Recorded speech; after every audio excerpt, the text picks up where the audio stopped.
اللہ اللہ وہ ذرا ذرا سے نونہالان امت، ذرا ذرا سے فرزندان توحید و رسالت، ان کے جذبے کو سلام، ان کے حوصلے کو سلام، ایمان کامل کو سلام، ان کی عظیمتوں کی راہوں کو سلام، محبتوں کو سلام۔ مولا ان کو سلامت رکھے۔ اے پروردگار تو نے کتنا عظیم حوصلہ عطا فرمایا، وہ ذرا سا بچہ قرآن پڑھتا جا رہا ہے، مکان کی چھتیں نہ رہیں تب بھی قرآن ہے، آپریشن ہو رہا ہے تب بھی قرآن ہے، کھنڈرات بن گئے مکانات تب بھی قرآن ہے۔ انہیں قرآن سے کتنی محبت ہے، وہ قرآن کتنا پڑھتے ہیں، سبحان اللہ۔ اور ہم سوئے ہوئے کو جگا رہے، ہمیں اور آپ کو سب کو احساس دلا رہے ہیں، حق کو کبھی باطل نہ کہا ہے نہ کہے گا، حق کو کبھی باطل نہ کہا ہے نہ کہے گا، دیوانہ محمد کا ڈرا ہے نہ ڈرے گا۔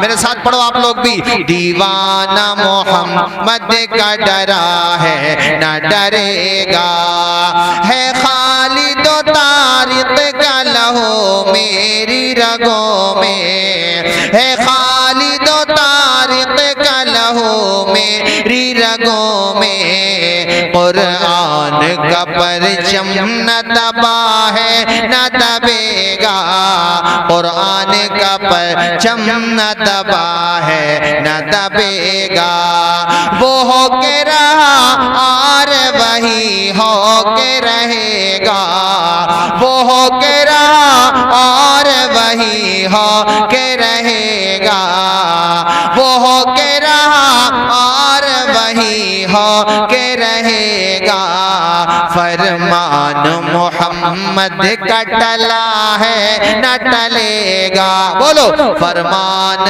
محمد کا ٹلا ہے نہ ٹلے گا۔ مطلب وہاں کی قوم ایسی بے مثال قوم ہے کہ ظاہر ہے وہاں غربت بہت ہے، غربت کا عالم تو آپ اس سے اندازہ لگائیے، جن کے مکانات ہی منہدم کر دیے جاتے ہیں، تو غربت تو وہاں لاجک بھی ہے، لاجیکل دماغ میں آتی ہے کہ وہاں پر ایک واقعہ بڑا عجیب میں آپ کو سناتا ہوں۔ خیمے لگا کے پڑھاتے ہیں وہ لوگ ایسے ہی، اپنے جہاں جس کا جیسا حساب ہوتا پڑھاتا، تعلیم کا بڑا جذبہ ہے اس قوم میں۔ تو ایک اسکول میں ٹیچر لیڈیز ہیں، انہوں نے کہا بچوں جو تم میں سب سے اچھے نمبر لے کر کے آئے گا اسے ہم انعام دیں گے۔ سب بچوں نے اتنی محنت کی تھی کہ کلاس کے تمام بچے اچھے ہی نمبر لے کر کے آئے، انعام ایک ہے اور دعوے دار انیک ہیں، کس کو پرائز دیا جائے، کس کو انعام دیا جائے؟ تو ظاہر ہے جب سارے بچوں کے اچھے نمبر آئے تو اب ایسا پلان بنا کے پرچیاں ڈال لو، بچوں کے نام لکھ کے پرچیاں ڈال لو، جس کا نام آئے گا اس کو یہ انعام دے دیا جائے گا۔ جب قرآن دازی کی گئی، پرچیاں ڈالی گئیں، تو اس میں ایک بچی کا نام نکلا، اس کا نام تھا صبا عبد الکریم، اور وہ انعام اسے دے دیا گیا۔ اور وہ بچی واقعی ڈیزرو بھی کرتی تھی، سب سے کمزور سب سے غریب بچی اگر ان میں تھی مستحق تو وہی بچی تھی سارے بچوں کے مقابلے میں۔ واقعہ یہاں پہ ختم نہیں ہوا، اب شروع ہوا ہے۔ وہ ٹیچر اپنے گھر پہ گئیں اور اپنے ہسبینڈ کے سامنے جا کر کے رونے لگی۔ ان کے شوہر نے کہا کیوں رو رہی ہو، رونے کی وجہ کیا ہے؟ کہا آج میرے اسکول میں، آج میرے مدرسے میں بڑا عجیب واقعہ پیش آیا، جہاں تک میں نے سنایا وہاں تک انہوں نے اپنے شوہر کو سنا دیا۔ اس کے بعد یہ کہا کہ میں نے وہ پرچیاں بعد میں خالی بیٹھی تھی، تو عادت ہوتی ہے آدمی کی خالی بیٹھتا ہے، تو وہ باقی جو پرچیاں تھی جب میں نے وہ کھول کر کے دیکھیں تو خوشی سے میری آنکھوں میں آنسو آ گئے کہ سارے بچوں نے اپنی پرچیوں میں بھی صبا عبد الکریم ہی کا نام لکھا تھا، چونکہ وہ سب سے زیادہ مستحق تھی۔ بچوں کو دیکھ کے ایسے نہیں لگتا کہ یہ بچے ہیں، بلکہ ایسے لگتا ہے کہ آج کل باپ پیدا ہو رہے ہیں۔ ہاں بیٹے سکون کے ساتھ بیٹھے رہو گے؟ نہیں سکون کے ساتھ بالکل۔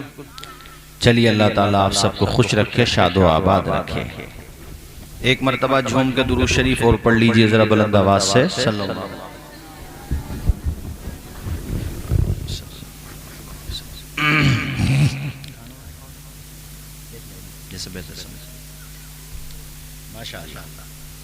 ہمارے عزیزم قاری ریحان صاحب ماشاءاللہ انہوں نے آپ کے بارے میں کافی بتایا مجھے، اور پھر جہاں پر حضرت مفتی جلیس صاحب جیسے علمی، ادبی، اخلاقی شخصیت موجود ہو، ظاہر سی بات ہے اس بستی کا اپنا ہی رنگ ہوگا۔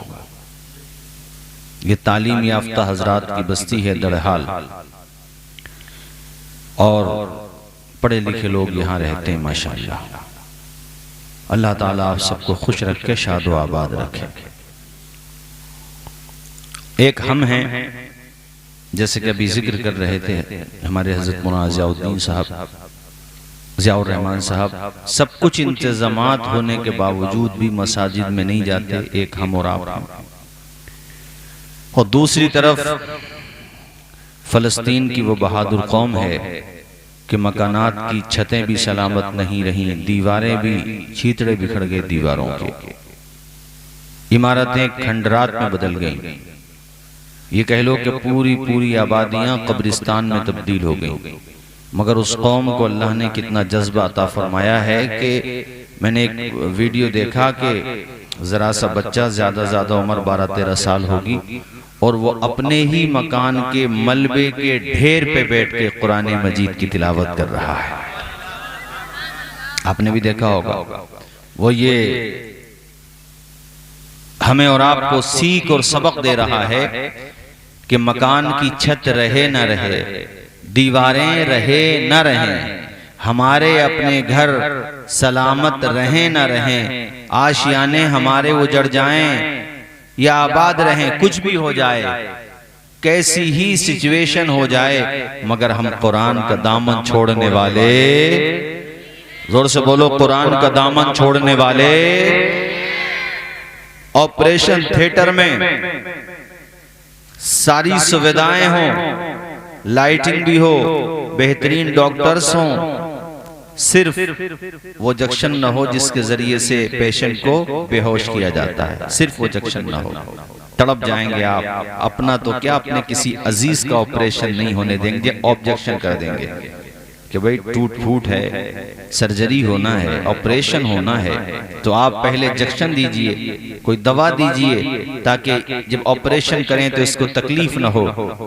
مگر ہم نے مظلوم فلسطینیوں کے یہ مناظر بھی دیکھے، اللہ کہ آپریشن تھیٹر میں لائٹ تک نہیں ہے۔ آپ سوچئے ذرا، چونکہ لائٹ بھی کاٹ دی ہے ظالموں نے، موبائل کی ٹارچ جلا کر کے آپریشن کیا جا رہا ہے، دوا بھی نہیں ہے بے ہوش کرنے والی، اور سچویشن ایسی ہے کہ فوراً آپریشن ہو، ڈاکٹر آپریشن کر رہا ہے، اور وہ ذرا سا بچہ، اس کی بھی عمر کیا ہوگی، زیادہ 13-14 سال، اس بچے کے حوصلے کو بھی درحال والو سلام کرو کہ آپریشن ہو رہا ہے، تو وہ بچہ قرآن مجید کی تلاوت کر کے اپنی تکلیف کو مٹا رہا ہے۔